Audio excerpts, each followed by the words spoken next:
పోయినావు పూర్తి తినమన్నావు. ఆ కౌలు చెట్ల కింద వండుకొని బాణం పెట్టించావు. అవి తెల్ల పొల్లోకి వచ్చినావు.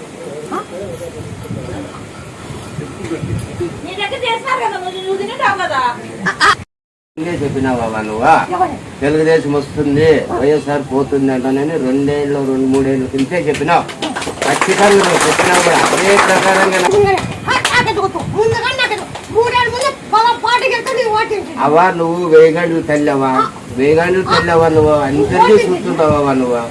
నీవెంత వైఎస్ఆర్ వచ్చినది? వైఎస్ఆర్కి వెళ్తానని చెప్తే రాజశేఖర వైఎస్ఆర్ కొడుకు రాజశేఖర కొడుకు వెళ్తాను జగన్మోహన్ రెడ్డి అని తెలిసా. మొన్న తెలుగుదేశంకి వెళ్తానని తెలిసా. తక్కువ సీట్లలో వచ్చినా కానీ తెలుగుదేశం, తక్కువ సీట్లలో వచ్చినా కానీ తెలుగుదేశం రాష్ట్ర ముఖ్యమంత్రి చంద్రబాబు. మా లోకమాత్రం